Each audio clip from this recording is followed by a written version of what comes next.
میں نے یہ تو نہیں کہا تھا کہ آپ گھر سے باہر نکل جائیں۔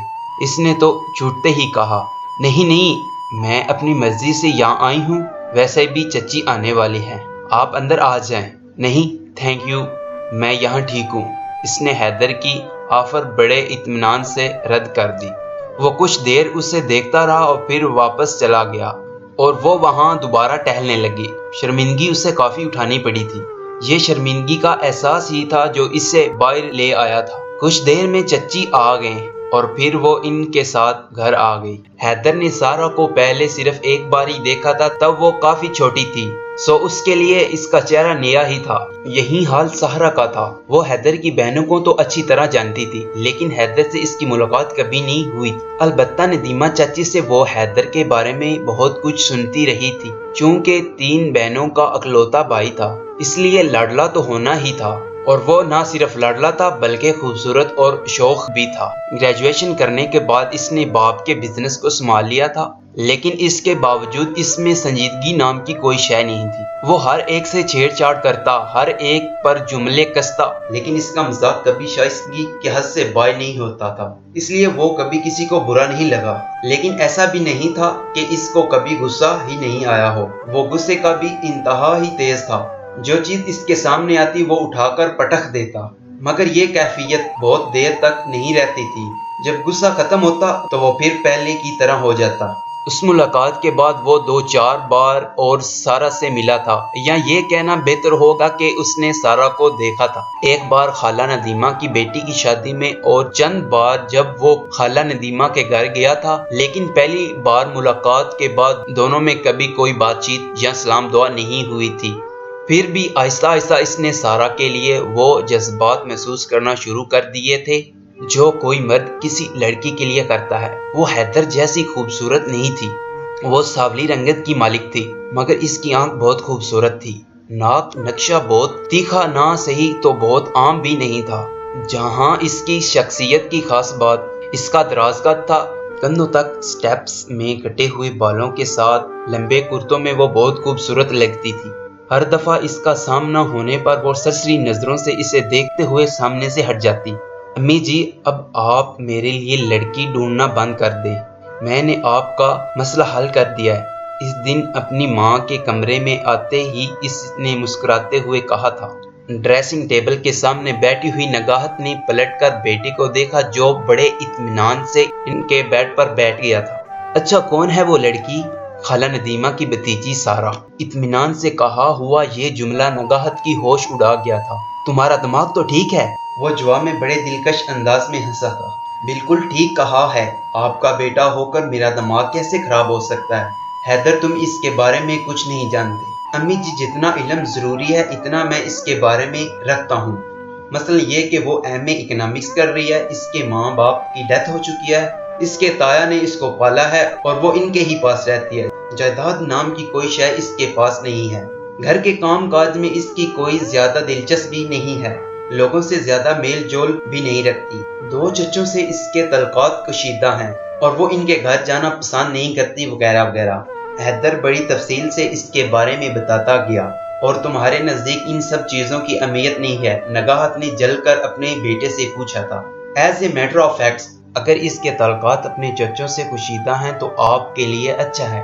بہو میکوں والوں کی تعریف کم کرے گی اور وہاں کم جائے گی۔ اگر اس کے پاس جائیداد نہیں ہے تو اس سے کیا فرق پڑتا ہے؟ آفٹر آل مالی طور پر تو شوہر کی سپورٹ کرنا ہوتا ہے، اور میں اس پوزیشن میں ہوں کہ اچھی طرح اسے سپورٹ کر سکوں۔ گھر کے کاموں میں اگر اسے دلچسپی نہیں ہے تو یہ بھی کوئی اتنا بڑا مسئلہ نہیں۔ ہمارے گھر میں پہلے ہی بہت سارے کام نوکر کرتے ہیں اور بعد میں ہی وہی کریں گے۔ وہ بڑے اطمینان سے مسئلہ حل بتا رہا تھا۔ تمہارا دماغ واقعی خراب ہو گیا ہے؟ وہ ایسی کون سی حور پری ہے کہ ہم اس کا ہر عیب نظر انداز کر دیں گے؟ میں نے تمہارے لیے ایک سے بڑھ کر ایک لڑکی دیکھی ہے اور تم اہم کو کی طرح سب سے گھٹیا لڑکی کو سامنے لے کر آئے ہو۔ میرے کون سے 2-4 بیٹے ہیں؟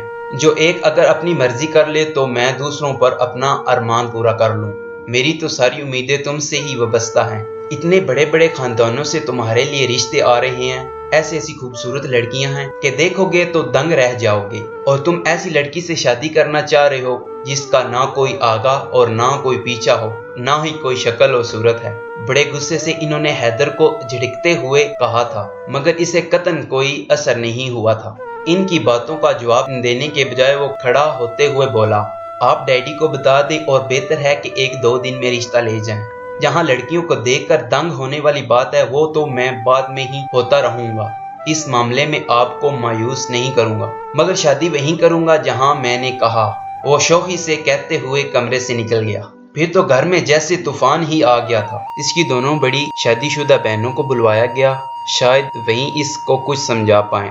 چھوٹی بہنیں الگ سے سہرا سے شادی کی مضمرات سمجھاتی رہیں۔ باپ نے اس شادی کے خلاف 100 دلیلیں دی اور ماں تو باقاعدہ واسطے دینے پر اتر آئی تھی، اور جب سب کو ایسے لگنے لگا کہ شاید اب وہ سدھر گیا ہے اور اس نے اپنا ارادہ بدل دیا ہے، تب ہی اس نے کہا، اچھا تو پھر کب تک سارا کے ہاں رشتہ لے کر جائیں گے؟ نصیحتوں اور ہدایتوں کا سلسلہ دوبارہ شروع کر دیا گیا، مگر نتیجہ پھر وہی تھا۔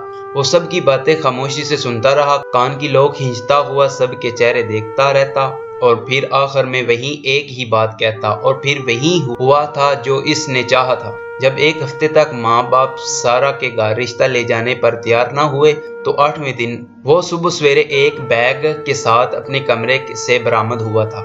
اس وقت سب ناشتہ کر رہے تھے۔ بڑے اطمینان سے اس نے چند چابیاں اور کاغذات چائے پیتے ہوئے باپ کے سامنے رکھ دیے۔ سب نے حیرانی سے اسے دیکھا تھا۔ اس کے باپ نے کہا تھا، یہ کیا ہے؟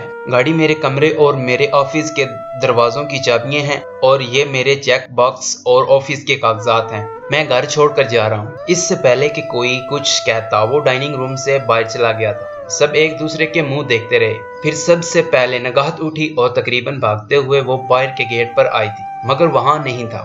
حیدر کہاں ہے؟ انہوں نے گیٹ سے باہر جھانکتے ہوئے چوکیدار سے پوچھا۔ اتنی دیر میں باقی سب پوچھ میں آ چکے تھے۔ حیدر صاحب تو اپنے کسی دوست کے ساتھ گاڑی میں بیٹھ گئی ہیں، چوکیدار نے اطلاع دی۔ رنگ اترتے ہوئے چہروں کے ساتھ سب واپس لان میں آ کر بیٹھ گئے۔ پھر یکدم نگہت نے رونا شروع کیا، اور ان کے دونوں بیٹیاں انہیں چپ کروانے کے بجائے ان کے ساتھ رونے دھونے میں شریک ہو گئیں۔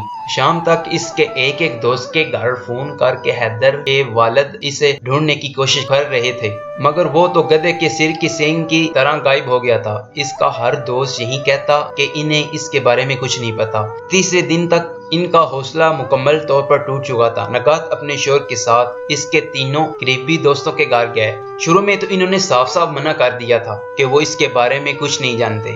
جب نگہت نے منتیں شروع کر دی تو ایک دوست اس کے ٹھکانے کے بارے میں بتانے پر مجبور ہو گیا تھا۔ وہ ایک دوست کے فلیٹ میں تھا۔ وہ شام کے وقت اس کے فلیٹ پر پہنچے تھے۔ بیل بجانے پر دروازہ اسی نے کھولا تھا۔ ماں باپ کو دیکھ کر اس کے چہرے پر کسی حیرانی کے تاثرات نہیں ابھرے تھے۔ وہ خاموشی سے دروازے سے ہٹ گیا تھا۔